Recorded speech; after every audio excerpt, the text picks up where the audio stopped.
So I had nothing to do with beauty. I did my undergrad in psychology and communication, graduated, and got my first job at Macy's. But in as a management trainee, and then in fashion, you weren't really going to get, anything post your OPT. So my dad was like, come home and figure it out. So had no plan. I think I've always kind of been, I like to say, good at many things. And I was average at a lot of things. I was good at a lot of things. And I think I was always trying to find that one purpose that kind of, what is it that will make me feel, oh wow, I've got it as well, because you keep looking at other people and everyone has something about them or they know what they want to do. And So I think it can be easy having a dad like your dad as well. But I don't think. I feel the opposite is true. Yeah. I It feel can or the- it can't be easy. I think it depends on the kid. The unhappiest people I know are people who have these really, really large figures as their parents. Because happiness is always relative, and you get your validation when you get something beyond what they have. But And if you start at that scale, like I could have gone from A to B and got validated. She has to go from Z to Z plus. Yeah. But I think that when what I liked about my childhood was, I grew up in a conservative household. My parents were strict, follow deadlines. I wasn't allowed to be out till 1 a.m. My dad always opened the door, even, didn't have the keys to my house even when I grew up. But I think that the one thing that I'm very grateful for is that I grew up without pressure. I grew up, Sweetie, as I that's said, probably because people were trying to kidnap you. Okay, no, but go on. I think that trend has kind of followed me. I, graduated and then came here, and as a 21-year-old was very enamored with this whole retail side, right? And Reliance Brands had just started up, and my first ever gig was when Darshan told me, he's like, okay, you want to work in retail, then you need to know how to sell. So my first job was selling shoes on the Timberland storefronts. He said, you will be allowed to enter my office after you want to, after you've actually sold something. And I was like, okay, cool, I'll do it. So I've done the, the 6 to 8 month shop front associate, sales associate job, and I was selling Timberland shoes, and in Mumbai, where the weather is completely, not accustomed to selling winter wear. And I learned something. I learned this one rule from my boss at that time, where he said that it's a rule in the retail industry that, particularly for footwear, so if someone's coming to buy buy one pair of shoes, you bring out 3 for them, because if they don't like that one, you sell them, you make them try the other 2. So it was the 3-box rule. And for me, I remember I told my sister, my dad, that, we're having an end of season sale, and my mom and him came and they bought that one pair of shoes just to, it was that really also again validated that it didn't, to that 21-year-old meant a lot, because for me that was like, oh wow, I've done that thing for myself. And then I worked in retail for about, I had, and you're talking about having this larger than life figure. I think I turned that as an opportunity. I got access to opportunity and I never took it to waste. I believed that I had access, and I really used it. I feel like I've overcompensated at times. I would sometimes be the last one to stay back, and I wanted to always prove that I could do it. And at some point I just embraced it. Yes, this is who I am, and I'm going to make use of everything that I have, and I'm going to do it. I didn't know what I was going to do when I was 21, but I worked through multiple roles, and I still was figuring it out. I worked in fashion for eight years. I did buying, I worked at RGO, and when I got married, after working in Reliance Brands for about 5 years, I moved to RGO and I did something completely different, which was inventory planning. My boss at that time asked me that, yes, you can do marketing or do something completely different and learn to do inventory planning. So I learned all about couponing, discounting, how do you manage inventory, how do you look at, how do you calculate everything when it comes to e-commerce. I learned the basics then. And I think I'm grateful for the opportunities and also the people that I met through that time to kind of, you know, give me that confidence that, okay, you know, I got a varied just multitudes of opportunity that I would have not got. And I'm so grateful, super grateful for that. And after that, I was in fashion for so many years. I was like, that's when I want to do something on my own. Like I believed that I could do a lot more. And I was like, okay, I want to now get out and do my own thing. And I was like, okay, I think I want to go to school again. I always thought that I wanted to go back to school and do something that was completely different from what I had done. And I wanted to then be in the fashion space. I was like, okay, I applied to Parsons for their AAS degree, which is, you know, for people who want to change careers. So I had friends who were lawyers, who were doctors, who all wanted to get into the fashion space. So you basically take a 4-year course, condense it into a 2-year course, and I got married, moved to Bangalore, and after 1 year, I decided just to move to New York for 2 years. So I did long distance marriage and studied for those 2 years purely out of passion to wanting to build something for myself. And I was like, It really works, no? Long distance marriage. It's great.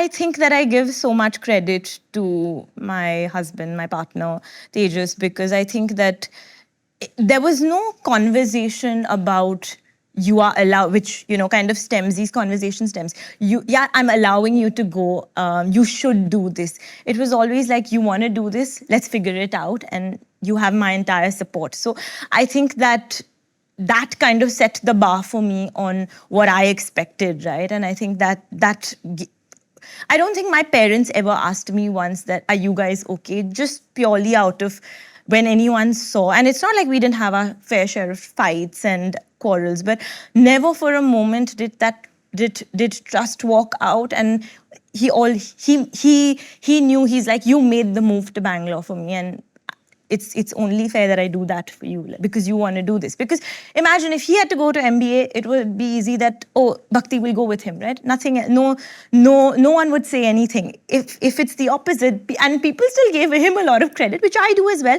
but I also went, right? So that kind of gets lost in the whole process. But I think we've kind of we're okay with letting that limelight go. But I think then when it was COVID, we lived in New York for 1 year after my 2-year degree, because I was like, okay, I'm not coming back. I have a couple of more months at school. And he took the last flight out and came to New York, and we were stuck in the pandemic for an entire year. And I think it was the best time that we had in our bubble, just figuring it out. And that was that 1 year where I did not work since I started working. And I was like, okay, what do I want to do? I wanted to, at that point, start my own athleisure brand. So I was making all my plans, speaking to my dad, saying, okay, great. So putting all my plans together, and plans never go the way they're meant to. I moved back to India, and I started again working a little bit on the design side with trends, because the entire fashion and lifestyle business is in Bangalore. So I, was trying to see how I could actually put my skills to test. So I was working on designing a small collection, and then beauty just happened to be a conversation that I was part of, as a consumer.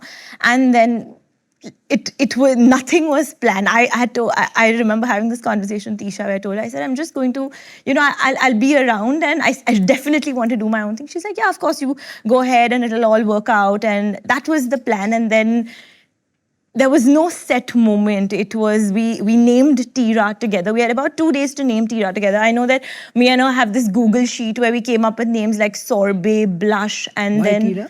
That's what I'll get to that. And it was just such a easy flow in that, we started from there. So we named it Tira because we were thinking of what are some of the best, the genesis of some of the most powerful brand names. And if you think there's Nike, which is from Greek mythology, because Nike is a goddess of power. Sephora is from the goddess Zephyrus. So everything was rooted, these brands were rooted in power, in Greek mythology. So we're like, we're in India, we have so much history, so much culture. Let's go back to Hindu mythology. And then we looked up some of the Indian goddesses, and goddess Rati, who's the goddess of love, passion, and beauty. And we're like, can we make, Tira is an anagram of goddess Rati, and the entire idea is that when any person looks at themselves in the mirror, they see, every person has a unique superpower, because goddesses have superpowers, and that unique superpower on the inside helps you feel beautiful on the outside, and Tira celebrates that superpower. beautiful. So I think, and we didn't use an agency, and you light up when you speak about Tira. It's so Yeah. nice. yeah. Why did you keep it Rati and not? Why did you change it around? I think it's also Sounds about more modern, I Yeah, think, we wanted to Tira. also we were making it for the Indian consumer, but also we wanted to be a global retailer for the Indian consumer. I think we were both. I think the beauty of it is that we always looked at the brand as consumers of beauty, and what we wanted, what we wanted it to have that shopping experience in India, right? So every decision we made was from that perspective,